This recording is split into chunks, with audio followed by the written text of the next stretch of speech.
Hi, everyone. My name's Joseph. I'm in the Department of Chemistry and Biochemistry under the supervision of Jerry Yang.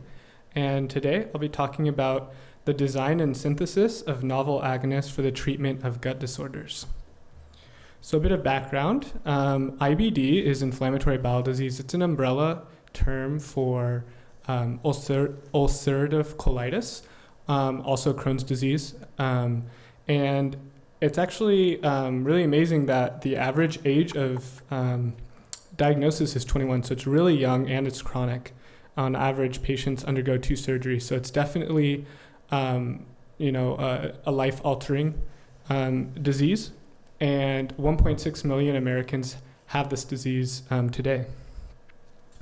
So I wanted to speak about briefly about the work that our collaborators in the School of Medicine, the Ghosh Lab, is working on, and how I kind of fit into that.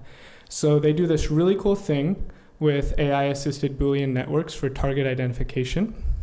They are in the Division of Gastroenterology, so they're very interested in inflammatory bowel disease. What they did is they took big data sets of both healthy and diseased patients, and they took those data sets and created gene clusters. I'll get into that in a little bit, but essentially they clustered certain genes that are upregulated or downregulated or have certain relationships with each other in healthy and diseased patients. They created a map, a continuum. It's not just healthy or diseased. That's that tiny little thing here that you probably can't see, so I'll show that right here. So a lot's going on. These are just kind of some of the genes that you can see in the clusters, and you can see from left to right is the normal to disease state. So 2 protein targets that they came up with is found in cluster 2 and 6, PPAR gamma and PPAR alpha. So this protein, PPAR, it stands for peroxisome proliferated antigen receptor.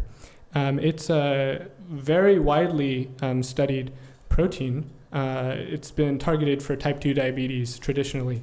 But these 2 proteins, these 2 isoforms, there is a third isoform, PPAR delta, but PPAR alpha and gamma were found to be a good protein target for inflammatory bowel disease.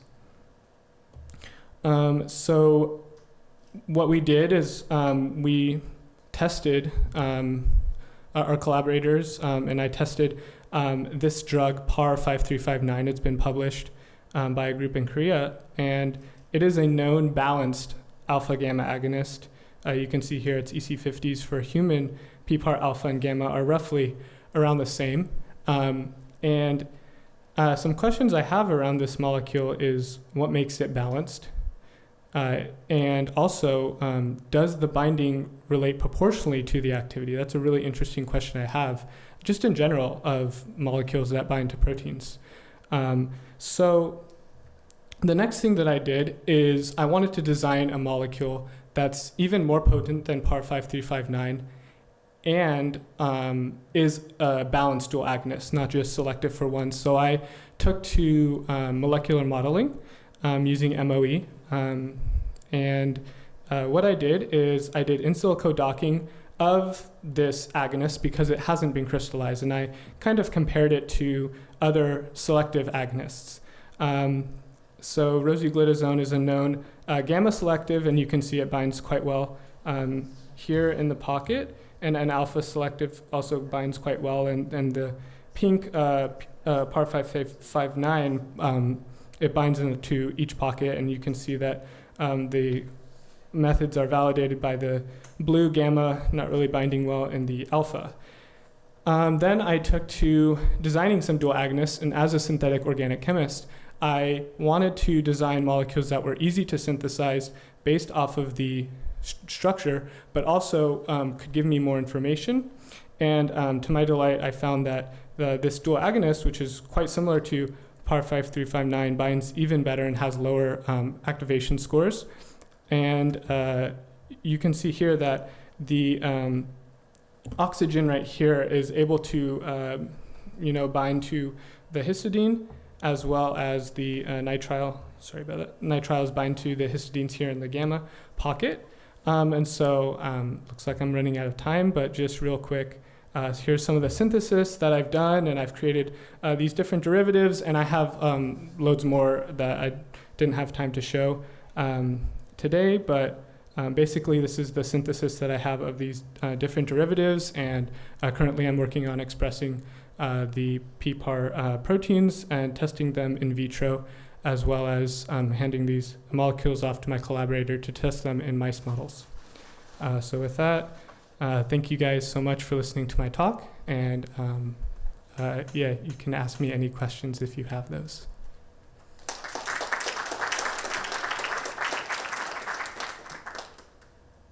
Any questions from the audience?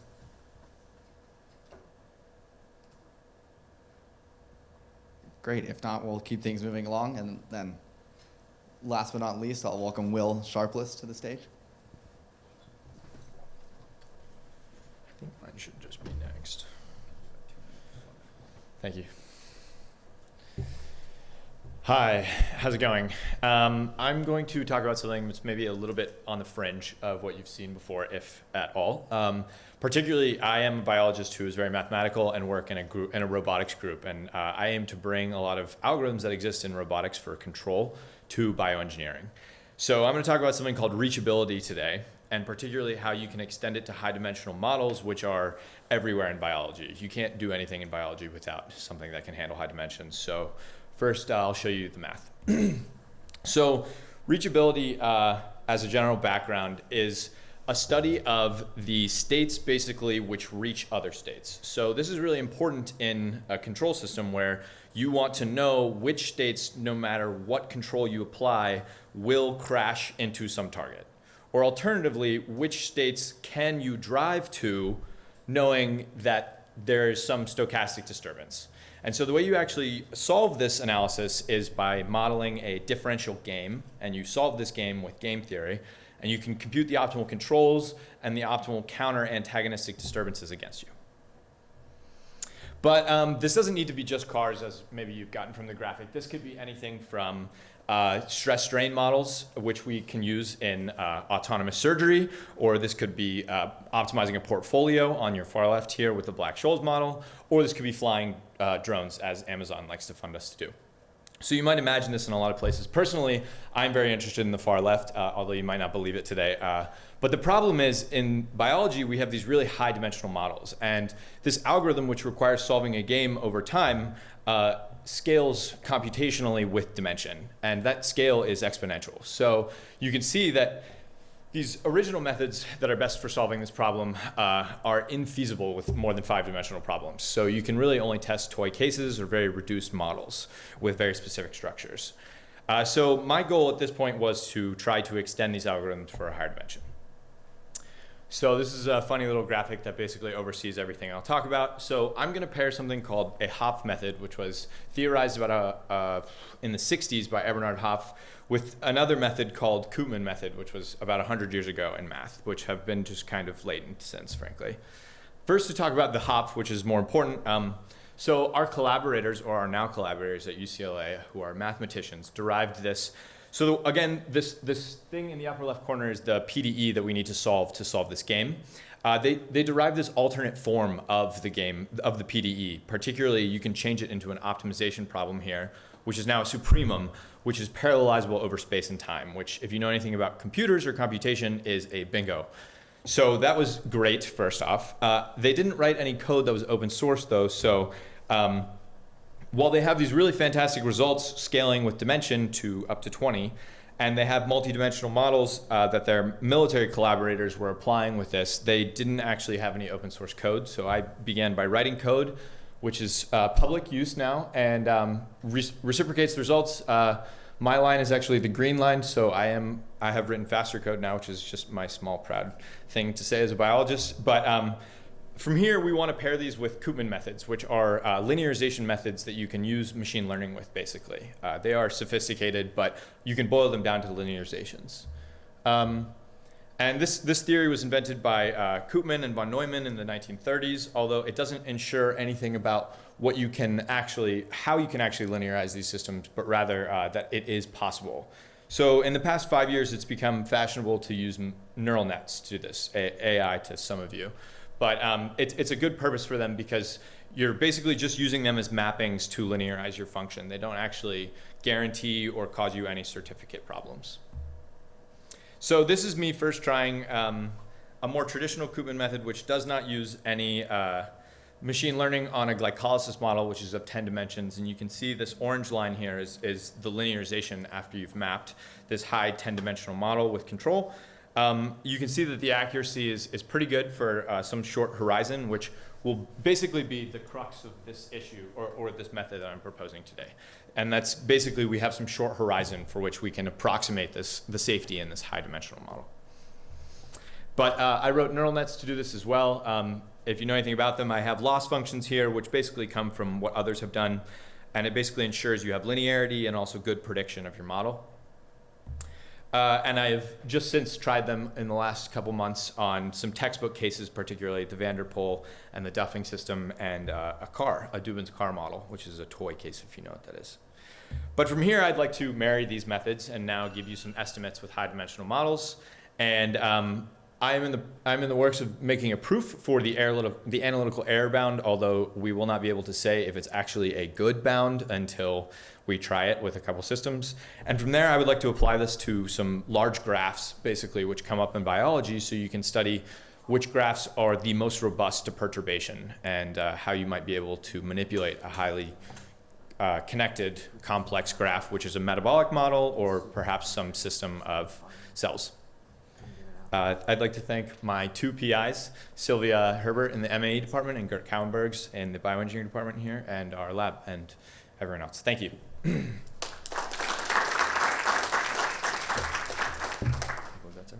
you have any questions from the audience? Yeah. Could you re-explain what the red figure was on the left of your first slide and what you're interested in with your math and simulations? Yeah, so I was trying to make a point that reachability, which was first invented for things like robots and self-driving cars and trying to discover what states are going to lead to a car crashing into another car, for example, could also be applied similarly to the stress or strains which are going to result in tissue rupture. So these might be the strains or stresses which we know are going to cause fracture of the material, and therefore something like a Da Vinci robot would not want to pass through in doing some sort of operation.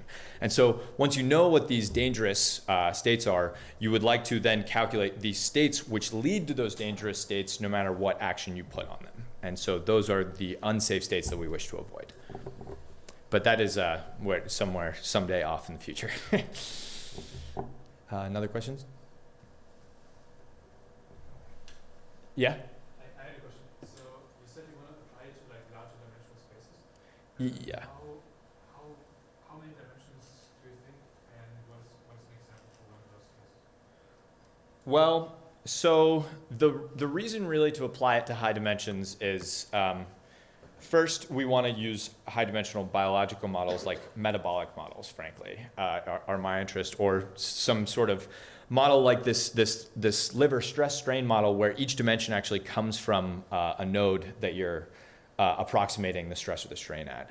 But additionally, if you are going to be always linearizing a system, you want to linearize the system with higher dimension in order to get better accuracy. So we really do want to be able to handle dimension size up to like 100 or even 1,000, because although maybe our biological models are only 20 dimensions max, the linearizations of them we want to be as high as possible because that yields the best accuracy with these Koopman results. So the reason I'm asking is that there is like a big effort to try to make a synthetic cell. Mm-hmm. And they deal with like a couple more dimensions than just 100. Yeah. If you're interested in that, we can talk there. Yeah, I would absolutely love to. I have a question, Will. Yeah. How do you choose the lifting dimension?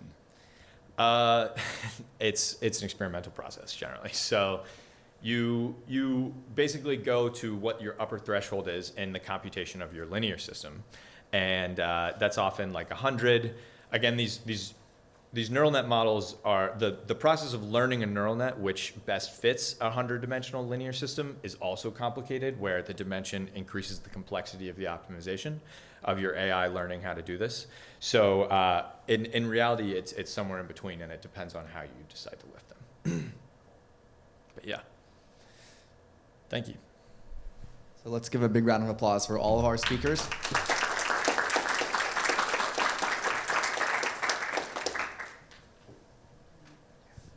Hello, everyone. My name is Kelly Raymond. Appreciate you being here today. I'm the Interfaces Program Coordinator, and we don't need pictures of me. I appreciate that, and we can even turn off the video. Yeah, no, you don't want to see this. So